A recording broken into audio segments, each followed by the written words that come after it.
Fuck! Emery! Emmers! Is that you? Emery! I believe.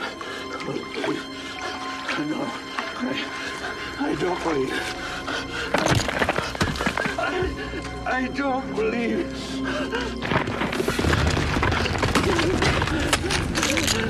I don't believe.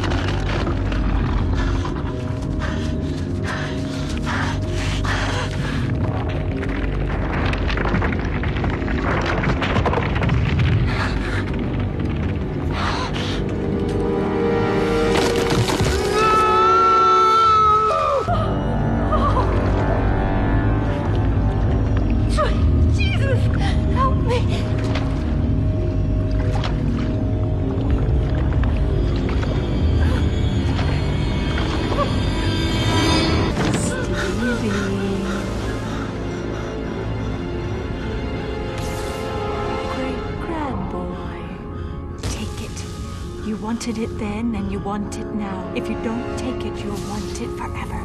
You'll never sleep without dreaming of it. Take it. Help me. Help us. Help Rose Red. Help us build. Steve, no, please don't take it. He has no choice. He's one of us. Stevie. But I do have a choice. I don't want this. Here, you take it.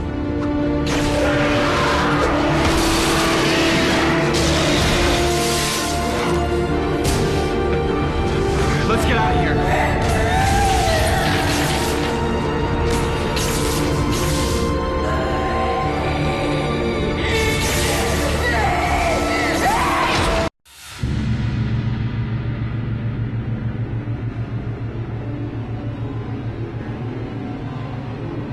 Some houses are born bad.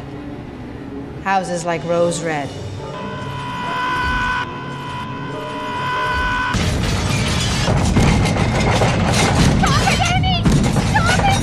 Let me out of here! Let me out! Ah!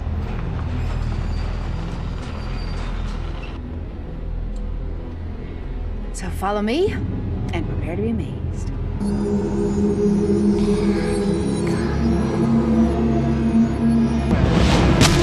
I advise none of you to go wandering tonight.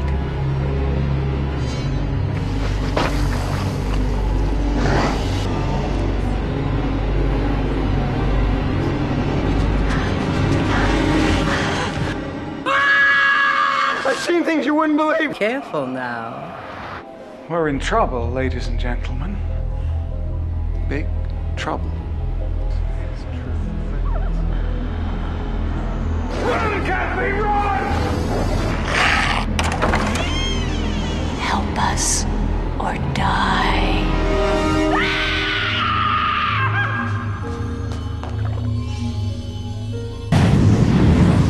Not there, not there, not there!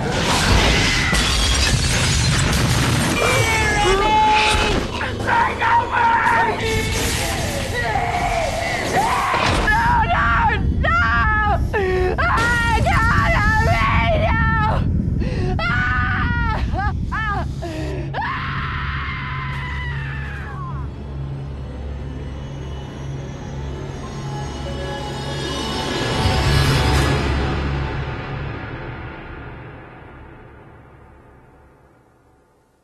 Rose Red is a haunted house story, and I like it to be a sort of Moby Dick of haunted house stories, if you will. That is to say, I'd like it to be something that's big and scary that sticks in people's minds as the haunted house movie. Scare you to the core of your bones type of entertainment.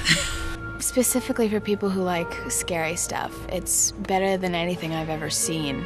I think people will find Rose Red very compelling and very exciting and very moving. I think that basically it's Stephen King, you know. There's such a tremendous audience out there. You know, he is so prolific and so versatile. You never know what he's going to do next. And that's, frankly, very exciting. You're going to be scared to death. I mean, this may sound like an ass-backward compliment, but I don't know if I can watch it. Rose Red is the name of a house that is a very famous house in the story because it was built at the turn of the century by the Rimbauers, a very wealthy couple. And it has, I guess what you might call a curse on it, in that the house keeps building itself, and Ellen, during her lifetime, kept building the house to keep herself alive. I play a woman who's a professor, present-day professor, who gathers a team of psychics and telekinetics together to go into the house and try to wake it up and bring out all the hauntings and dead people and paranormal activity. Here we are in lovely Seattle, Washington. Isn't it gorgeous? But little do these people understand what's about to happen to them. 800 people are going to descend on this city to make a 6-hour miniseries for ABC called Stephen King's Rose Red. Steven Spielberg came to me back, I think, in 1996 and said, I'd like to make the scariest haunted house movie ever. Would you write it? And I said, yeah, I'd take a shot at it. And then I think Spielberg, you know, went and did, you know, something else, and then a couple years went by, and I got a call. Actually, it was really the week before Steve got hit in this horrible accident in Maine that summer, and he said he was thinking about another project for ABC. I was to send the, you know, to get the script to Craig Baxley to take a look at over the weekend, and that Saturday, the next day, he got hit by the truck. So it was like 6 months, and the first thing he really addressed once he recovered was Rose Red. Well, they should watch Rose Red, because if it's a failure, I won't get to do another one. Nobody does it better than Stephen. So for me, when I get a chance to work on a Stephen King screenplay, that's a dream come true. He embraces your thoughts, your ideas, and he knows what you're trying to do is to achieve something that maybe no other filmmakers can do. And I think with the team we had on Rose Red, he trusted us. He knew what we accomplished on Storm of the Century, and here we were again. I got to tell you, it was one of the most exciting experiences I've had in the business. He writes the strangest, like most interesting characters who are in many ways like people you know, but then at the same time kind of like no one you've ever met. He's very, very caring, and he remembers people's names. He shocks me all the time. He'll walk up to a crew member and remember their name. He's interested in everything that goes on in his movie. He wants to be informed about absolutely everything. He loves anecdotal stories about what's happening behind the scenes. He loves to saddle up to the actors, and he's just a joy. When I was sent a script by Stephen King, I knew it meant quality. I knew it would be exciting and interesting, and even though I knew there would be an element of horror, I also know that Stephen is a master storyteller and really writes interesting characters and relationships. And even though this is about a haunted house, it has very interesting relationships between each of the characters, and unusual relationships. It's a joyous relationship between ABC and Stephen. They are anxious to get all of his scripts, as many as he can hand them. And it's almost an automatic yes that they're going to produce it. I love ABC. They've been very good to me. And I've been good to them. Remember, I was here for ABC before that Regis Philbin guy ever showed up. In this genre, a lot of people, you know, say, "Oh, it's TV." I don't buy into that, and I think a lot of filmmakers, frankly, are a little maybe insulted by that, because I think you can do great quality work in television. I think it's being done all the time, and I think what we're doing here echoes that. I've had a great relationship with ABC over the years that's built up since It. They've done a number of miniseries of my books, and while some of my books have fit pretty well in that movie format, even when it works well with a movie like The Green Mile or The Shawshank Redemption, they have a tendency to run long, because I'm more of a putter-inner than a taker outer. And for that reason, for me, the miniseries format is perfect. It gives me a chance to tell novels in basically a different medium and to reach a larger audience. It is an original novel. It just happens to be published on ABC in movie form. Movies to me always feel like stealing all the towels in the hotel room and then sitting on the suitcase to get everything in. And when you do a miniseries, you've really got a much bigger space. It's the difference between a suitcase and a steamer trunk. You've got the room for a whole narrative wardrobe. I think there's probably a lot more preparation on a project like this, a lot by the director particularly, but all the production team into knowing exactly what is desired, what is wanted, and having the confidence to, if it works in the first take, to move on, because there's plenty else to do. Whereas if you're doing a feature, you might accept that it works in the first take, but then let's spend the rest of the morning exploring second, third, fifth, 15th takes. We're up here for 4 months. We're working most every day, and it does become a part of your life. Well, you're cramming a lot in 4 months. I mean, you think that you shoot a 2-hour feature in 4 months, and here we are shooting essentially 3 features in 4 months. I read the script a lot, actually, because it's just such a massive undertaking that I actually forget where I am. You know, you constantly remind yourself, and I think it's easier to do that on 120 pages. You always know where you are. But I forget, and there's all these scenes that I read the script originally once, and then I read it again about 3 weeks later, and then I read it again just because there was so much material. Normally, if you get a script and the writer writes a larger scene or has a larger expectation than what you could normally do for the budget that you get for television, you make compromises, you make cuts. When Mr. King hands you a script, it's basically the written word remains. Whatever Mr. King writes, that's what you're going to make. I wear a number of hats in Rose Red, as I did in Storm of the Century or The Shining. And the first one that I always put on is writer. And the writer doesn't worry about the budget or the expense or the headache of how people are going to put it together. Then you put on your executive producer's hat, and then you have to worry about the budget. We go out and spend about 6 months on each of our projects that we've done so far, and we research the budget. And it's money very well spent. We've been fortunate enough to do these projects on or under budget. And they are so much fun to do because they are impossible to produce. Absolutely impossible.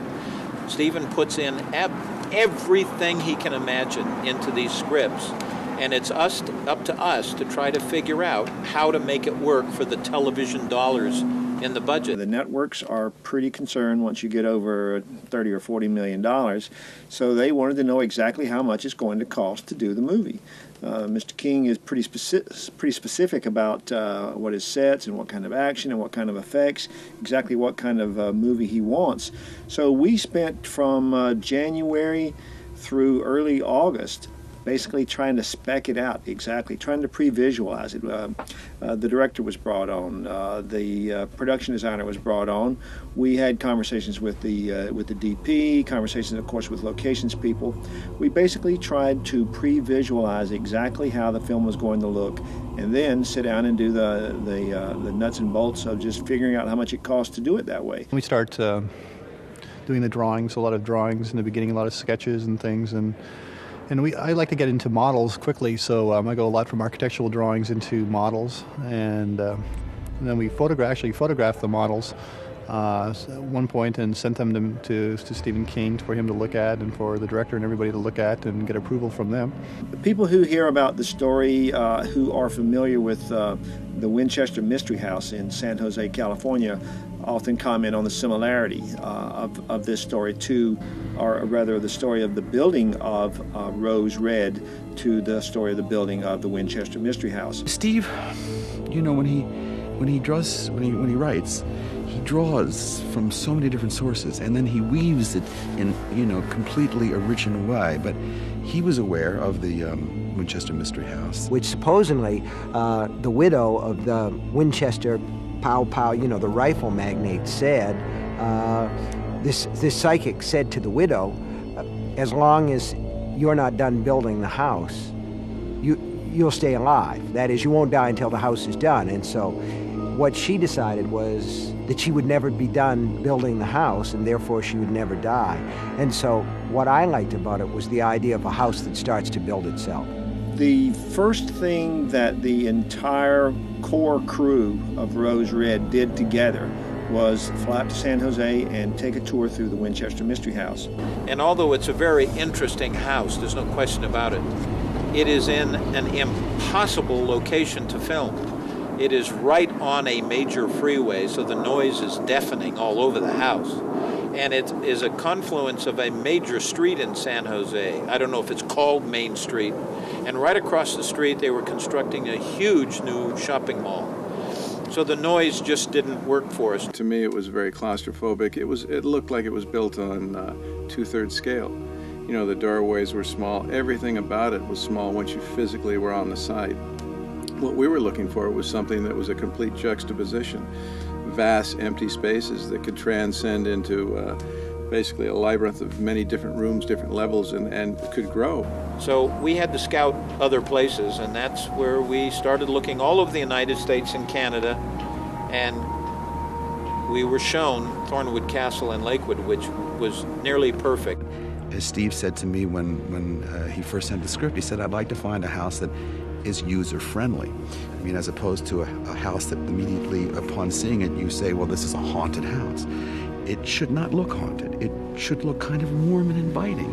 It only becomes haunted when you become aware of, as it grows on you. The first objective was to find an exterior that worked. We spent months trying to locate a house that would work and give us all the elements we needed to make it work with the interior, which we were going to design. And the only place we found was in Tacoma, which was Thornwood. Thornwood Castle had been absolutely desecrated about 15 years ago. The granddaughter of Chester Thorne evidently her finances had gone bad, and she had to cut up these large rooms, particularly on the main floor of Thornwood, and rent them out as apartments. And the main ballroom and the main entry room, huge rooms, were cut up into 3 and 4 apartments with 1/4-inch plywood between the rooms, and it was and lowered ceilings. Fortunately, whoever did it didn't touch the original construction, but it was just an abomination to walk in there and see what a horrible thing had been done to this magnificent estate. So with the owner's permission, we came in and tore out this apartment additions in Thornwood and brought the original rooms back to their glory with sculptured ceilings, beautifully paneled walls. We refinished all of that for them, put in new floors, and you have seen on the film exactly what it looks like today. It's a glorious, glorious spot that the family now runs as a bed and breakfast. One of the owners, and it may have been the same granddaughter that I mentioned, decided that the beautiful, beautiful stable house, which was a replica of the main house, had to be sold off. So that went to an owner. And now 23 families live immediately adjacent to Thornwood. And it made it very difficult for us to film because of that. We were going to disturb the neighborhood, number one, and number two, we had to shoot so that we didn't see these other homes. I've got to say, Craig Baxley is an absolute genius when it comes to cutting together different locations and making you believe it's the same thing. In Rose Red, Craig Baxley's genius at putting together disparate locations and making them cut together as though they were the same is most evident in the fact that we see Rose Red as though it were in the middle of downtown Seattle. We see it under construction during that time. We see people arrive and depart there, and you would swear, because of the way it's shot, that this house is in downtown Seattle. Imagine what a nightmare it was from the point of view of production to think that we're going up into Seattle in the wintertime, in the ultimate rainy season. And we had exteriors to do. We had literally 2.5 months of exteriors before we got onto our soundstage set. And we were blessed because we were here from about May until January, and we never got rained out. We never had bad weather to slow us down, and it was almost a disappointment that we couldn't use all of our heavy winter clothing. Seattle itself was used for some city street filming and some house filming that you'll see in the first night's episode anyway. And the balance of our interiors, we built sets at Sandpoint Naval Air Station, which is just north of Seattle. My idea, when I got the idea, would be that we would have some fabulous sets and we would have a chance to do some really freaky things, where you would have staircases that would go to nowhere, or you'd have a perspective hall where people walking down it would look big at one end and small at the other end, that there would even be a room or a corridor that was upside down, like the Poseidon Adventure, like the ship and that. So I had the tremendous fun in my imagination of building all this stuff, but it doesn't cost you anything in your imagination.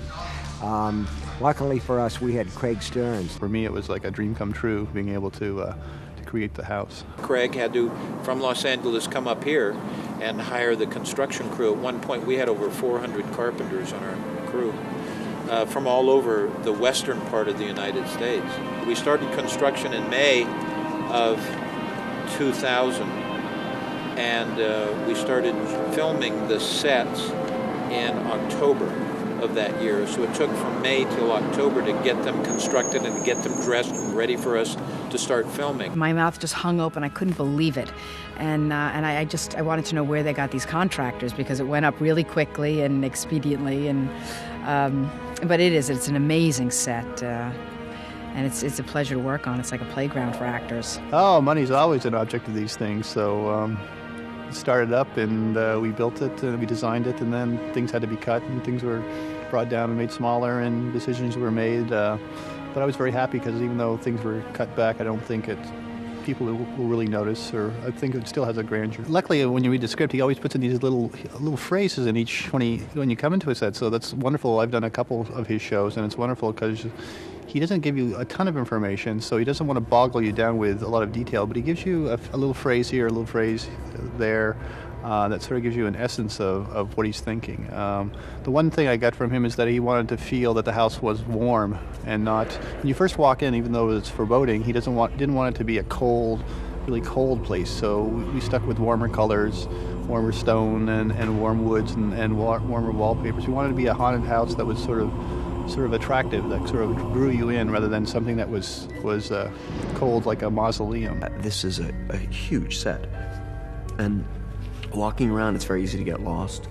I don't know, it's sort of like, it's wonderful when you read something and then you actually see the sets and it's exactly what you had in mind. Each one of the rooms it's a little baby to me, so I love each and every one of them for different reasons. The main parlor was the one that I put the most effort in, because I knew we were going to spend a lot of time shooting in there, so I try to put the most detail in the places we're going to spend the most time. So there's a lot of little hand-carved details and things that are in it that I think really make it special and feel like it's not a set, like it's a real place. And it was kind of humbling to think, oh my God, someone's built this for me to run around, play acting in. Thanks. It's kind of neat being able to walk in this big, hangar and being able to go into this set, and it's amazing, but it fits the story. It really does. It's cool. But then we recognized we were going to have to spend a huge amount of money to create the world that Steve had written. And having done that, then we had to figure out how much money we had left over to pay the actors, because it's in a sense the tail wagging the dog. As I said, I mean, we were able to put together, I think, a magnificent cast. Casting these films is always a challenge, because Stephen writes very thick characters with lots of identifying characteristics in them. And so casting is precious. And we take lots of time in casting. We don't wait till the last minute, as many television productions do. And have a tendency to go with stage actors more than film actors. I wasn't over familiar with the cast, but I certainly am now. We've spent a long time here. But happy time, good time. Well, I played Joyce Reardon, who is a college professor who teaches the psychology of the occult. and the science of the occult, I guess.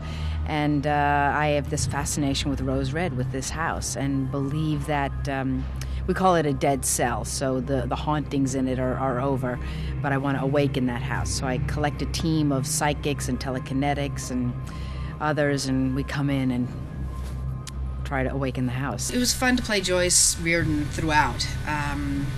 Just someone who has such a singular vision about things and will stop at nothing to achieve that goal, and has such a strength of conviction, to the point where she's almost blinded by everything else. Wait until you see the mad sequences. It's scary. It's really scary. The best way to put it is she thinks she knows it all, and really she's quite an innocent, and then maybe gets a taste of her own medicine. The character I play is Stephen Rimbauer. He's the last of the Rose Red family that's alive today. He is dating Joyce, played by Nancy Travis. He's sort of trapped in this nightmare of like a haunted past, which is the haunted house. Annie's a 15-year-old autistic telekinetic. So she doesn't talk a lot. She's autistic in the sense she doesn't interact with people. She's very, doesn't give a lot of eye contact. But she's telekinetic, so she's not really scared of things. And if she gets angry at something, she makes stuff happen. Like she got mad and it made the water freeze in the house. And so she's effective in that way. Well, I think the fact that she's called Sister kind of describes her better than anything can. She's sort of, that's been her role in life, is to be Annie's sister. She's very caring and she's very sweet. I say, Steve, are you okay? A lot. And also I say, Annie, are you okay? Because I'm always worried that they both are okay. I'm like a caretaker, like a nanny and a caring person who wants to be sure everyone is safe. Because I'm not a psychic, so I can't do anything useful by awakening the ghost, so I just look after everyone who goes through the trauma. My character, Nick Hardaway, is I mean, all these people are somewhat enigmatic, but he possibly is the most enigmatic. He's a sort of, secret agent figure, James Bond figure, who's drifted into this psychic underworld. He, in his own way, is dryly funny. He's also, I hope, romantic and heroic. Emery, let's say he's a post-cognate. He sees things after they happen. Spirits appear to him. He's kind of the complaining sourpuss of the movie. He's kind of the squeaky wheel, always complaining, and hopefully he's the kind of character that you hate but you enjoy hating. He is a mama's boy, certainly. He's the kind of guy who spends all time indoors, eating ice cream and probably playing on the computer, that sort of thing. Yeah, and he has a very complicated relationship with his mother. That's the sweet way to put it. He breathes heavily through his mouth and does a sort of, I think his character is based upon somebody farted in the elevator. What we're doing this shot here, you're gonna close the door on my fingers. That's what we're gonna do now.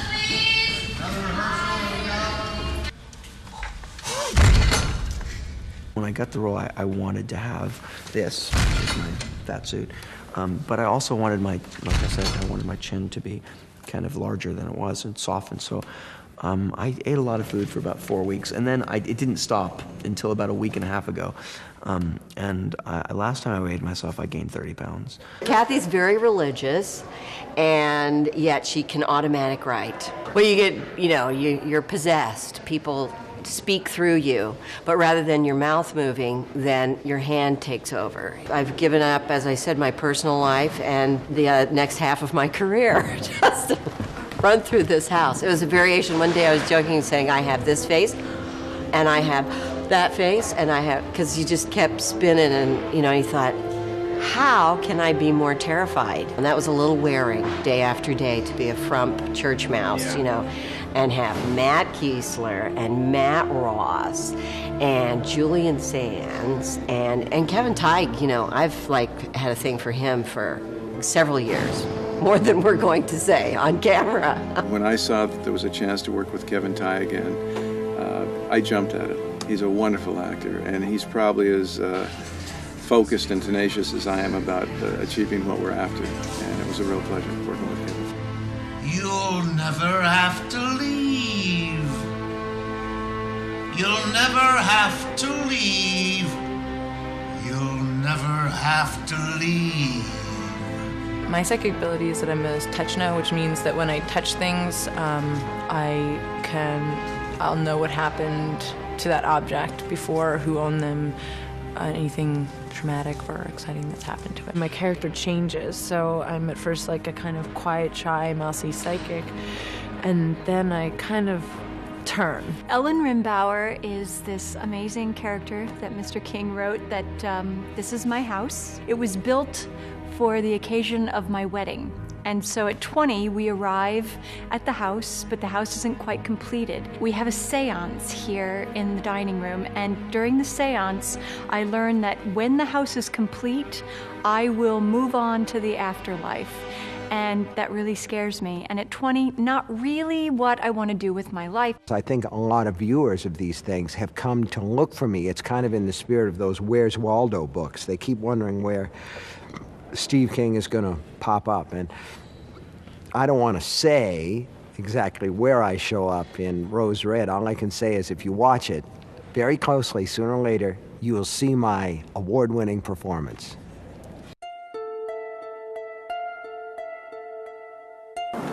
David Dukes, our actor who played Professor Miller, passed away here in Seattle on location, very suddenly, very tragically.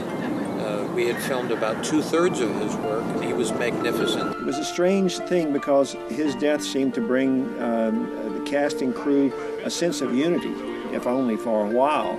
We were united in this, in a grief for a man that none of us really knew that well, but who was part of our company, part of our extended family for a while. And he died on the tennis court here. And so we had, not only were we all shaken by this and very affected by this, we had to do some major accommodations to fill in the 1/3 of the work that we hadn't filmed yet.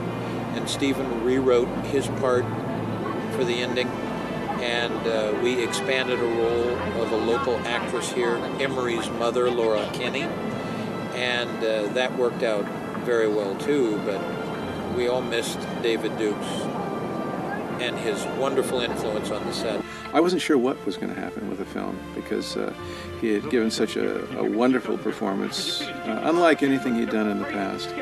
And there was a lot of talk, you know, when he did pass away, that we would shut down and we'd basically continue with the arc of his character and CGI the face, this and that. And Stephen and I spoke, and we both agreed, and the producers, that rather than do anything like that to detract from the terrific performance he gave, we would basically embrace what he did.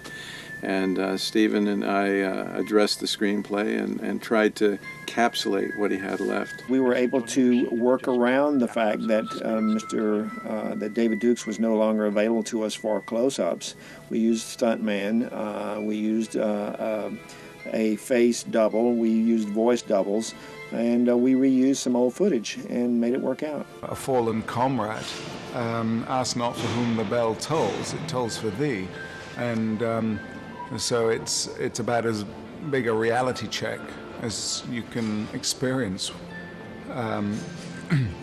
in any part of your life, but certainly at the heart of your working life. I had the privilege of doing my very first scene with one of the actors, in fact, David Dukes, who unfortunately we lost some weeks ago.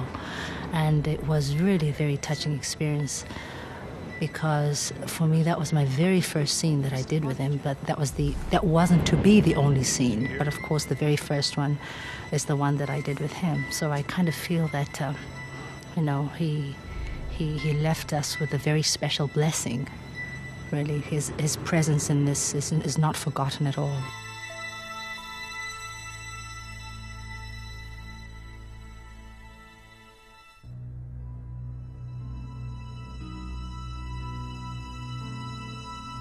the house as it came alive, as a metaphor would be the blood flowing through our veins, as the house, the electricity flowing through the veins, as it erupted and surged, sparks would erupt. And what I tried to do was come up with a manifestation from the written word that would be more conducive and more exciting and consistent with what Stephen wrote, and hence the sparks came, and they rained, and they exploded, and the winds came, and the manifestations built. It's a little daunting when, say you're doing a scene where there's explosives going off and light shattering. There's supposed to be a manifestation of ghosts and things. And we get ready to shoot, and you see the whole crew around you, all the cameramen, covered in asbestos blankets and wearing the goggles, and they're wearing earplugs, and you look around and you say, okay, what is wrong with this picture? There is one person with no protection standing in the middle of it, under it all, and everyone's protected. I must be insane. And our special effects team, which were all local people, were just terrific and did a magnificent job in building those rigs and making those special effects work. They all had to be augmented with visual effects later on, electronically, but it turned out extremely well. 1, 2, 3,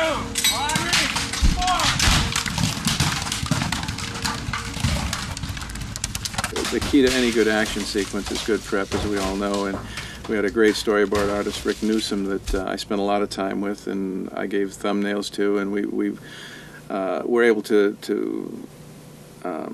convey to the producers and the other filmmakers what the vision was, and I think when they all saw what we came up with, everybody got very excited. And rather than just play on the opening sequence, which again is, I think, a classic unto itself that Stephen wrote, we kind of embellished on the final climactic sequence, which I think when you see it, you're going to be as amazed as I am. To this day when I see it, I'm pretty amazed.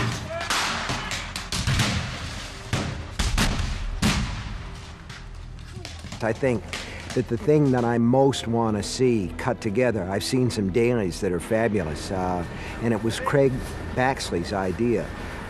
There's a statue of Ellen Rimbauer in the garden of Rose Red, and at one point the statue comes to life, reaches up, and pulls off its own face, and turns around like that. I'm looking forward to seeing that. And some dust so it cracks open. But with their hand, it's easier a little if it's dust up, on it, but but the thing is,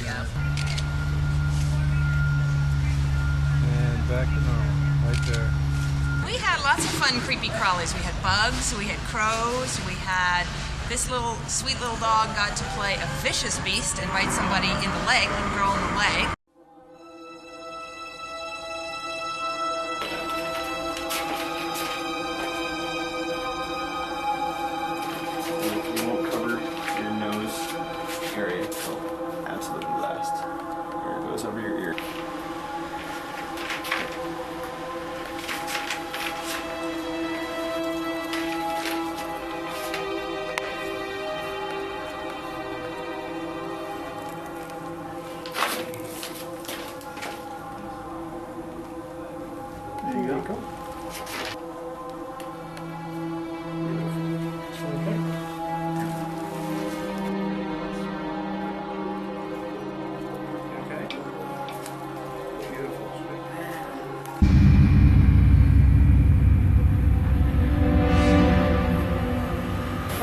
yeah, that crooked jaws.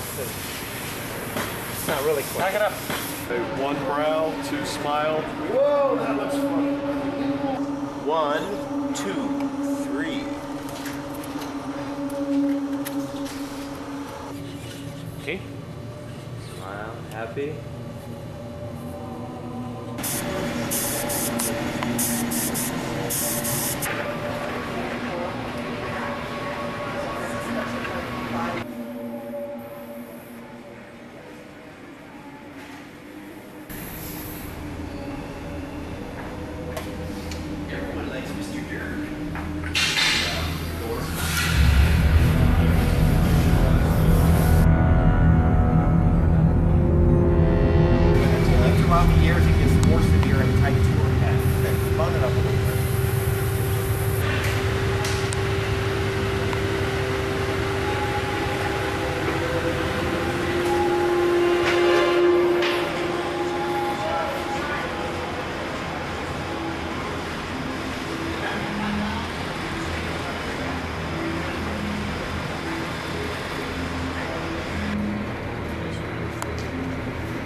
Say boo.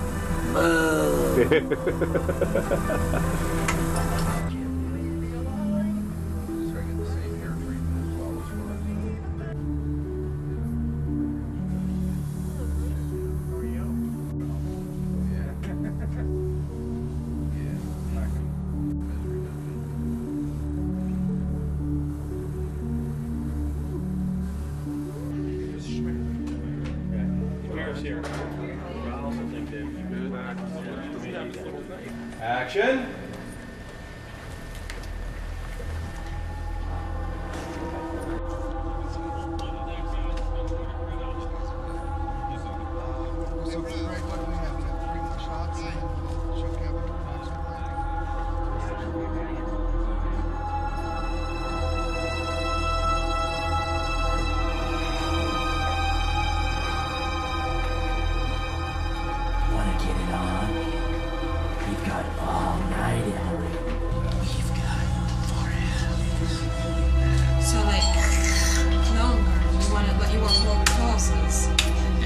Just for me because so it's because easier you can for do you. this, you can just talk. I have to do this Do to make this. you talk. So there you go. I mean, how often do you get the chance to age from 20 to 97 and then become a zombie? Not a lot of times in your life. Make a damn good-looking 70-year-old. There you go. Yeah. He's great. It's so tight. As probably. So.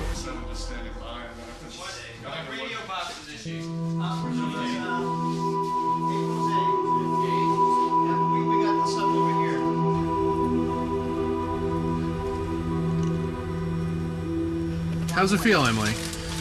Not bad. Not bad. It's a little coming apart on my mouth, but You can eat with that on? well, I can drink. I don't know. I haven't talked about eating, and I'm a little worried. What if I stay in this all day and it takes like a half an hour to take it off? Can I eat? I don't know. That's my question. And open. We'll need another one of these. And close.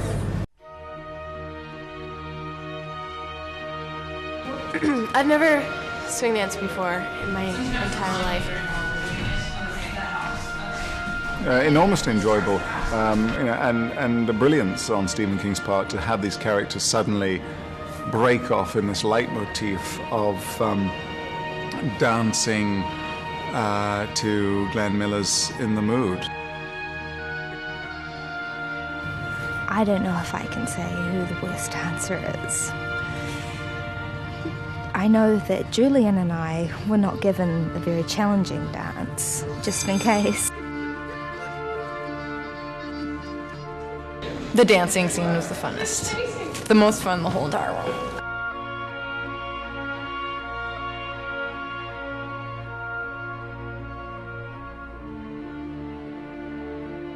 It was new for me, but it was so much fun. Kimberly and I do dance a little bit, and she makes me levitate, whether I like it or not. As originally planned, the people were supposed to be up in the air, and we were up looking at them, so we'd be seeing, the bottom of their feet, their shoe cuffs and things like that. There's not a really good way of doing that anyone, I think, has really worked out. If you try to get them on the wires, they don't look like they're dancing. If the other idea would be to build a huge glass floor and shoot up through it, and of course that would cost more than the Hubble telescope. What we did, which I thought was kind of clever, though we realized that if we put down little 4x8 sheets of Mylar and made a floor, we could shoot down into the reflection, and we'd have essentially the same as an up view. Now the problem is, of course, they'd be blocking their own feet, and also because every 4x8 foot section would not line up, so we'd have to stitch, say, the head, bring it into line here and get that going, and then turn the whole thing upside down. Paint in the bottom. The shoes, it came out really cool. I really liked it. They showed it to Stephen King, and he said they should not be 4 feet off the ground. So we wound up using ones where we just shot them flat on a table, and they're kind of dancing like that. It's effective. I think it's probably better in the show itself. As a visual effects person, it breaks my heart not to have those guys up sailing around there. It's not so much the visual effects that say echo the fantasy world, but it's more of the supernatural. And my concern was that we didn't lose the audience. And so I'm trying to keep it grounded in reality, trying to keep it as horrific as it can be for the audience. I'm trying to make the audience part of it versus on the outside looking in at these big visual effects set pieces. And on this film, there is an enormous amount of visual effects attached to the Stephen King word on the page. And so Stuart came to us, I guess, about in May and worked very closely with us and with our director. And he's been here every single day. We had about 300 and I guess it's close to 350 shots in the show. I think maybe probably a half to a third of those I think are ones where again they're gonna have feedback for people. They're gonna say, "Wow, what was that?" But a lot of it is stuff that I hope is just going to, just people say, "What a lovely movie overall." The Mirror Library was a lot of fun. Again, she's supposed to sink down into this sort of mercury surface. It's not that hard to create a mercury surface in computer graphics, but what's tough is getting the performance of someone working in it. So we built a little custom swimming pool kind of a thing for her to wade through and splash in. We found, Ron Lehman found a sort of a super Scotch guard that we could throw on her clothing so it wouldn't get wet and would kind of buoy up. And I think if I remember correctly, we shot it was about 30 degrees in there. She was wearing, I think basically, yeah, I don't think she had any protective clothing on, so we had to have her wade back and forth several times. And again, she was a damn good sport on it. Emery's mom through the mirror, love that shot. So it's a couple of sequences. Again, the mom comes out through the mirror, grabs Emery, tries to drag him back and forth. They fight back and forth here. So you have to have a believable reflection. Now, the classic way of doing that back before OSHA was, Cocteau did this, take a pool of mercury, lay it down on the table, people put their hands into the mercury, you get the reflection, you get the nice little stuff going, they die. We obviously couldn't do that, so we wound up having to take like 2 mirrors, one of them shooting the main action, and one of them sort of in the place where this mirror's reflection would be. Therefore, a mirror from that will be taking the reflected element and seaming the two together. It's kind of a nerd pleasure, but it was a lot of fun working that out and placing the two together. And I think in a lot of ways the effects that we get out of that are kind of the most satisfying to me in the whole movie. When Mom goes back and there's Emery's face coming out at her. Craig Stearns and Mike Joyce worked very closely to design exactly what, lay down a floor plan for what Rose Red would have been had he had $1 gazillion to build the full thing. And essentially, yeah, just built the rest of the house, built the rest of the grounds, just in miniature. Rock dropping, I think, was the most fun of the entire show. We had, as you know, we had this huge miniature stage. Mike Joyce and the guys had built all of these very large scale, very fragile miniatures, filled them with beautiful, fragile furniture, put beautiful, fragile glass in. And then we got to spend about a week picking up rocks about the size of a watermelon and just literally crashing them down into those beautiful, fragile little things. It was just such a release. Mike Joyce, who is probably the best in the industry, did a phenomenal job with the miniatures, and I think the seamless nature of how we combine physical production with the miniature production and the visual effects. Again, the key was to ground it in reality, and I think we were successful in that. Usually you build miniatures that are smaller than reality. We also had the dollhouse that had to get smashed up by flying dominoes, so we had to build it about 3 times the scale of the actual dollhouse. So we had these, we were never able sure what to call them. Are they miniatures, but they're bigger than miniatures? We had the great big courtyard, because of course there's no building as such that was as big as Rose Red. So we've also got all the exterior stuff that kind of establishes the house before we smash it up, and then the large scale stuff to break up the hallway and the bedroom and the, I don't know, pretty much every room that was on the set wound up getting a miniature and getting rocks kicked through it. the music, finally the music is making these scenes work. And I just love this process because for the first time, for me at least, we're beginning to get how these scenes work together musically. And Stephen King is such a musician himself, an accomplished musician, that he calls for very specific musical numbers in his scripts. And once again, it's our job to shoot the script and be as specific as we can, and to follow what he writes. Originally, he had written the theme of Barbra Streisand singing Somewhere, and it was listed in the script, and when we tried to go get the rights to it, she wouldn't even talk to us unless it was $1 million, and this being television, we don't have that kind of money in our musical budget. So Stephen went back and figured out that what he wanted to hear was Percy Faith's It's a Summer Place, and you will hear that. We finished the movie, the sound mix and most of the visual effects about 3 weeks ago. And why that's interesting is because the network decided to open up the movie. The producers and Stephen King, Mark Carliner, and the network decided that it was someone on that the star of our movie, Nancy Travis, wasn't really in it for about a half hour. Not because the story was wrong, but because the story involved the other characters at the moment. So that's what we're doing today. We're going to insert her in a few different places in the movie. And the second interesting thing, and most interesting thing, is that Nancy is very, very pregnant at this point. We'll fix that with body doubles and with creative editing, and hopefully you'll never know the difference. You know, the message that I try to send in all these things is nobody's really safe. Nobody gets off home free, so that I think that if they believe they know how things are going to turn out, they're going to be very surprised. Let's put it this way, not all the good people make it through.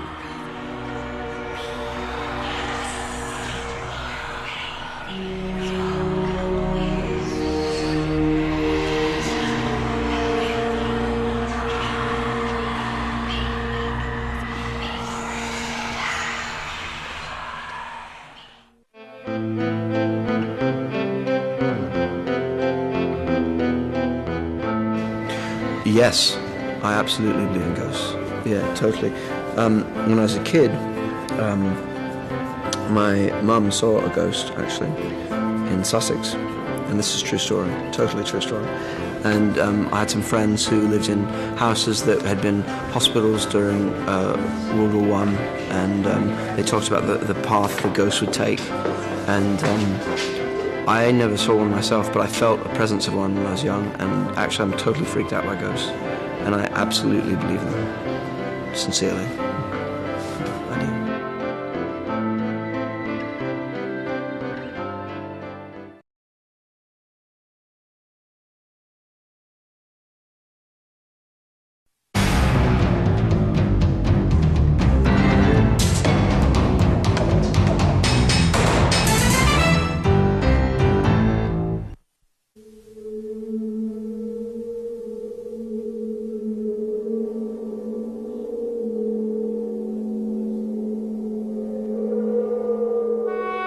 This Seattle mansion, named Rose Red, built nearly a century ago, is believed by many to possess a spirit so strong that 26 people have died or disappeared within its walls without explanation, until now.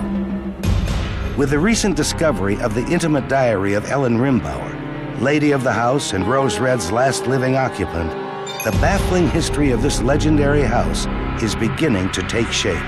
We finally have concrete evidence. Such a fascinating life.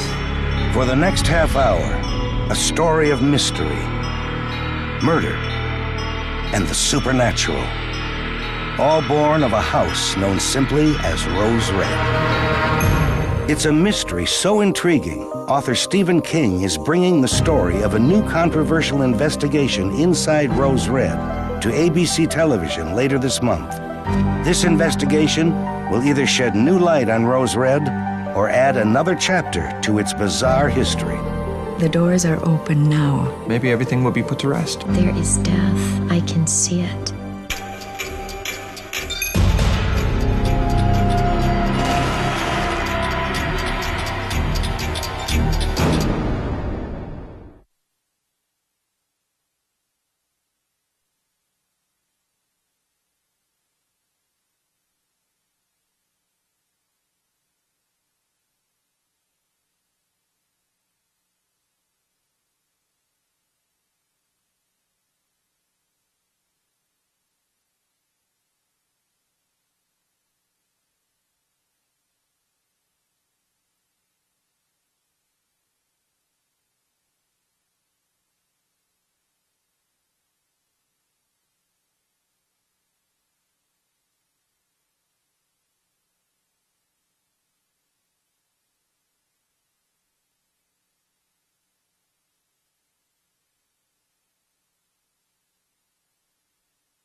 The story of Rose Red begins in Seattle, Washington, 1907. A booming city at a time for the rich and powerful to grow even more so. John P. Rimbauer was a dashing tycoon on the make who had achieved wealth and influence through his partnership in the Omnicron Oil Company. John eagerly sought a wife to make his world complete. Ellen Gilchrist, a beautiful debutante born into Seattle's burgeoning high society, caught his eye immediately. After a brief courtship, they were married in an opulent ceremony. John was 40, Ellen was 20. In those days, it was not unusual for wealthy older men to take as their wives women who were maybe half their age. So John and Ellen Rimbauer's relationship was not unusual at all in that respect. Once married, John and Ellen set off on a year-long around-the-world honeymoon. John wanted to increase his international contacts for the sake of a petroleum empire he was building. And he wanted Ellen to collect as many works of art, bolts of exotic fabric, furniture, sets of china, and anything else that took her eye for the purpose of decorating their gigantic mansion, which was fast approaching completion back here in Seattle. John was building an extravagant wedding gift for his young bride, an architectural masterpiece Ellen would later christen Rose Red. Yeah, I have been fascinated with Rose Red for years. Dr. Joyce Reardon is a professor of parapsychology at Seattle's Beaumont University. In June of 1998, she happened upon the private diary of Ellen Rimbauer. In reading it, she discovered more than the simple daily observations of a young socialite from early 20th century Seattle. She found a source that finally gives credibility to many of the bizarre stories born of the Rimbauer home. The level of detail of life at Rose Red in the pages of the diary, it's astonishing. We finally have concrete evidence. I mean, the diary substantiates what were once considered only rumors about Rose Red. Rose Red seemed marred by tragedy from the first day of construction. Harsh weather, a breakneck pace, and a demanding client were not the only challenges the workers faced. Some claim that the land itself was haunted, even before the foundation was put up, and that the men on the site literally went crazy, acting out, fighting. One day, a foreman was killed after it had an argument with a teamster who was delivering some building supplies. They'd exchanged a few words, and all of a sudden, this teamster took out a shotgun and blew the foreman's head off. Well, the teamster ended up in prison, claiming that he didn't remember a thing that had happened that day until he woke up in the cell after they'd booked him. To the best of our knowledge, the house was built on a sacred burial ground. Back when Rose Red was being built, stories were circulating that when John Rimbauer's workers were digging the land for the foundation, they unearthed native remains and artifacts, most of which were just carted off by the wagon load and incinerated. This is probably where the notion that there are spirits occupying the land came from. But archaeologically speaking, we think it's an important site, and it needs to be very carefully and very respectfully examined.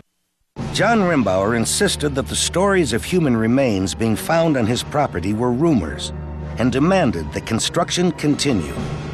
Ellen's diary reveals that this decision may have been his undoing, but John was never one to second-guess himself.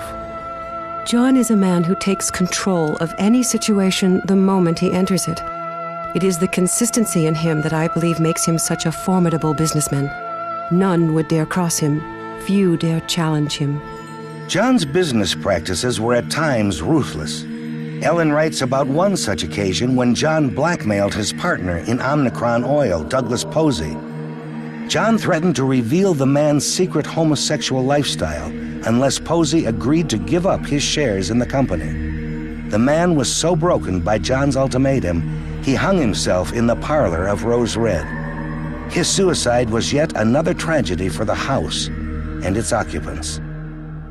Well, there's been a lot of things written about my family in public records, and who's to say if they're accurate or not? But when the diary appeared, it really gives insight and sheds light on the personal life. September 9th, 1909. I write with weak hand, but I will not be denied the opportunity of recording the most important day in my brief life. 11 hours ago, in the wee hours of the morning, I gave birth to a son. I have called him Adam, for he is the first. Our annual ball was attended by over 250. All ate dinner in one of 6 rooms, and then dancing in the grand ballroom. Despite attempts at a normal life with children and celebrations, the diary suggests an increasingly dark presence in the house. Several of our guests at the party related to me that they became frightfully lost while touring the house on their own. I found myself amused by this, actually, as I was myself lost just a day or so ago. For a moment, I actually believed the hallway had looked entirely different just minutes earlier. Can you imagine? But Ellen's contentment at Rose Red would be short-lived. She soon realized that her husband John was engaged in extramarital affairs. Countless times, Ellen vents in her diary about witnessing John's sexual indiscretions. I see you with women, young women, barely budding. I see you perform unspeakable acts.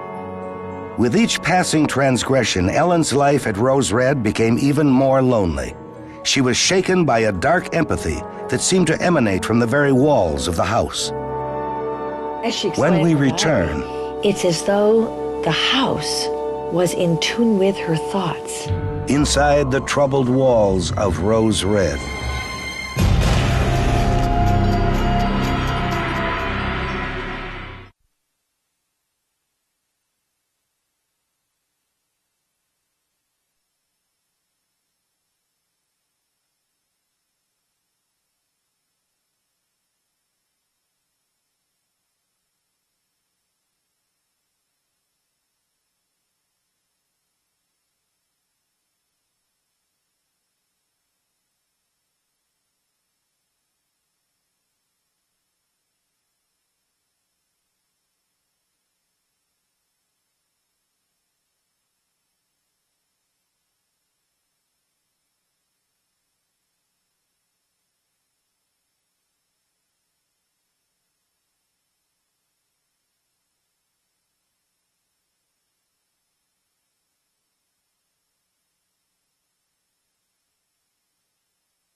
It seems that as soon as John and Ellen moved into Rose Red, Ellen began to realize the power of the house. She wrote early on that something not of this earth had a hand in the strange and often gruesome goings-on there. As she explained in her diary, it's as though the house was in tune with her thoughts, which is unbelievable. My fears have found their way into my prayers, and I find myself in sin, making silent requests to the powers that surround us to punish John Rimbauer if any transgression be known. Just last week, as I made such a dark prayer at the side of my bed, an enormous wind, quite like nothing I've ever seen, took wing and delivered not only a branch, but an entire tree to my window, shattering glass and throwing debris as it was ripped from its roots. In a series of bizarre incidents, Rose Red appeared to take on a life of its own. Over a period of just a few months, a wealthy friend of the Rimbauers and 2 young female servants went missing inside the house. It seemed that the house was carrying out its own brand of justice. A stablemaster who had taken advantage of some of the girls employed at the house was found trampled to death by one of the stallions in his care. Over the next 10 years, nearly 20 people would vanish or be found dead. It's really fascinating.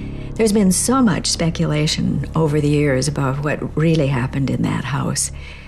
Many people are afraid to talk about it. A lot of people romanticize it. Of course, you have this huge castle of a home with Ellen, the beautiful lady in white, married to the dashing John Rimbauer. But since Ellen's diary has been found, it's clear that their life was no fairy tale. In her diary, Ellen often made mention of another unique aspect of the house's personality. According to her entries, Ellen believed that Rose Red was able to change size and shape on its own. The house is impossibly large. Believe this or not, dear diary, we have all witnessed physical transformations. Hallways change structure and appearance behind your back. Rooms disappear. What is going on? How can it be? A physical structure, a building, and yet fluid as water, a chameleon. Once a hallway, now a ballroom. Once a basement, now a dungeon. Determining the actual layout of Rose Red has been a constant challenge in my research. Even taking into account the many additions and modifications that Ellen Rimbauer ordered done to the house, when you compare the original blueprints with the last observations made in the early 70s, it just doesn't make sense. I can't explain it, but Rose Red has somehow changed on its own. There have been reports that it's difficult to calculate the definitive number of rooms inside the house because the structure is constantly changing. That's ridiculous. It's scientifically impossible for building materials to regenerate and grow on their own. Part of my research involves examining the behavior of everyday building materials under stresses of all kinds. If my lab had run across wooden beams that grow or stretch on their own, you would have heard about it. We know from the diary that when unusual or supernatural things would happen inside Rose Red, Ellen relied on the help of her handmaid Sakina as a trusted confidant. Sakina was a very important ally as Ellen came to terms with the powers of the house. February 19th, 1923. I don't know if Sakina suggested it, or if perhaps it was I, but a clear need exists for the departure of John Rimbauer. Something must be done. I fear it is up to me to decide exactly what. Some said it was suicide. The death certificate said only accidental. Some said the house actually pushed him out of the window. After John's death, the house seemed to grow quiet, and Ellen became more withdrawn than ever. As she grew older, she suffered mental breakdowns. Arthritis kept her from writing regular diary entries, but she was able to record some of her experiences. The house eventually claimed her beloved Sakina. Then, in 1934, the popular film actress Deanna Petrie vanished during a party at Rose Red. The house then lay virtually dormant until an ill-fated expedition in 1970. My mentor, Dr. Max Bernstein. He was a progressive leader in research of psychic phenomenon, modern parapsychology. He led a research team into Rose Red back in 1970. During the exploration, he vanished inside the house. Even after an extensive search and rescue operation, no clues as to his whereabouts were ever uncovered. Members of his research team never spoke much about what really happened that day. Of course, average folks think it's all a hoax, you know. He couldn't just have disappeared that way. People don't just disappear. The last disappearance at Rose Red was recorded in 1972, when 62-year-old Liza Albert became separated from a tour led by the Seattle Historical Society.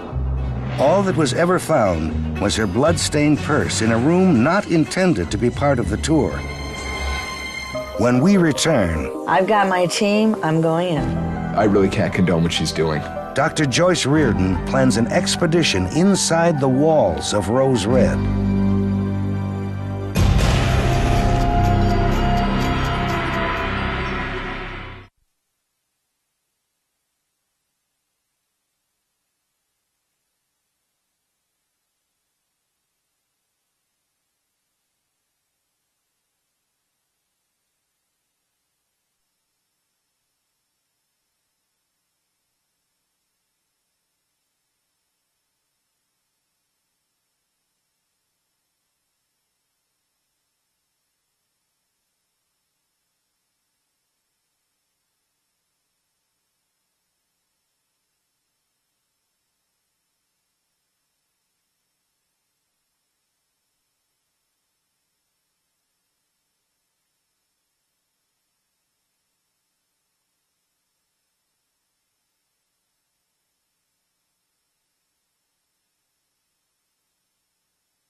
From its unexpected discovery at a Seattle area estate sale, the simple diary of one woman's extraordinary life has helped to rekindle interest in uncovering the secrets behind the psychic power of a mansion known as Rose Red. Joyce Reardon has assembled a group of experts in the paranormal who are to join her in the exploration to reawaken the spirit of Rose Red. You really can't deny With permission from Stephen Rimbauer, the last surviving member of the immediate family, they will be given 1 weekend to investigate this most notorious of houses. The expedition is not without protest by many in the psychic community who believe Rose Red is a dormant cell and that Reardon's exploration is a careless invasion of a powerful sleeping giant. It's very naive for people to ignore the evil energy of that house. If you have a true understanding of the supernatural, you know that it will reveal itself to you. You don't go looking for it. I see it as an invitation. I'm there to give the entities someone to respond to give them permission to be heard, to be seen, hopefully. No. I don't see it as an invasion at all. No. 26 people have either disappeared or died in Rose Red in a 60-year time span. It's not just a series of coincidences. This is a result of paranormal activity. I am going into Rose Red to record measurable psychic phenomena. Basically, my intent is to have documented proof that quantifiable entities exist in Rose Red. I really don't know what to think about the old house. It's really been nothing but a burden to my family since great-grandfather started building it. I support Dr. Reardon's project, But as soon as she's done with the research, I have plans to demolish the house and sell the property. Because there were reports of human remains at the Rose Red site when it was being built, it has to be treated as a potentially sacred site. I think the notion that there's some secret inside the house, I think that's pure folly. But the land on which the house is built is a burial ground, and it needs to be examined, it needs to have its origins traced, and it needs eventually to be returned to the native people to whom it once belonged. We all have critics, don't we? This is important for me. This is visceral for me. I have to do this. Public interest in the Rose Red Mansion and the diary of Ellen Rimbauer is intense. In fact, with the permission of the present-day Rimbauer estate, Hyperion Books has published the diary that Joyce Reardon discovered and edited. Well, we were all very impressed when Joyce first brought in Ellen Rimbauer's diary, and I really admire Ellen's writing style. I mean, it's so fluid, the way that she writes, and I think the story is very solid, and it's got a national appeal.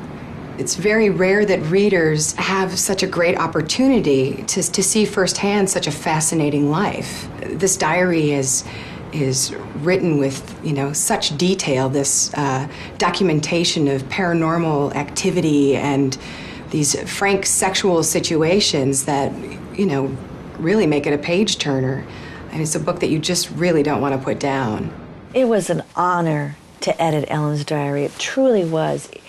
It really helped me to put all the pieces of the puzzle together. Just a wealth of knowledge there.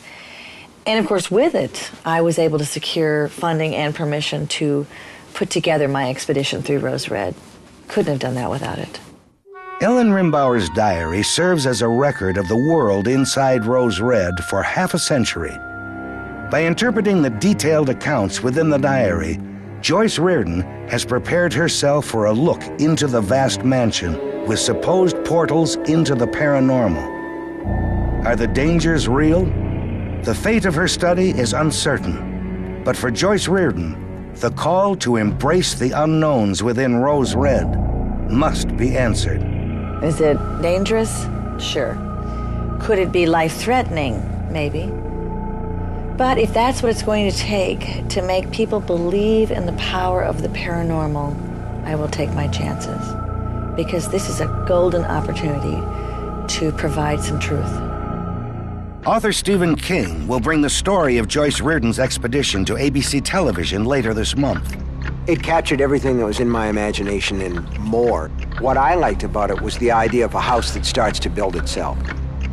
Entitled simply Rose Red, King's special will air over 3 nights, documenting the incredible discoveries that Joyce and her team of specialists expect to encounter. I think that if they believe they know how things are going to turn out, they're going to be very surprised. Stephen King's role in bringing this special to television in such a dramatic fashion is sure to focus national attention on this most secretive and menacing of houses. February 19th, 1928. We all, every one of us, heard Rose Red laugh last night. Laugh at me. It was the most frightening sound I've ever heard. If there is a game to this, she has clearly won. They are all gone, my loved ones. I am alone. Alone in my thoughts, alone in my silence, alone in this house. I shall fire the entire staff before she gets another of them. I shall dwell in this place alone for a time. Let her suffer, let her fail. Perhaps then we can strike a bargain, this house and me.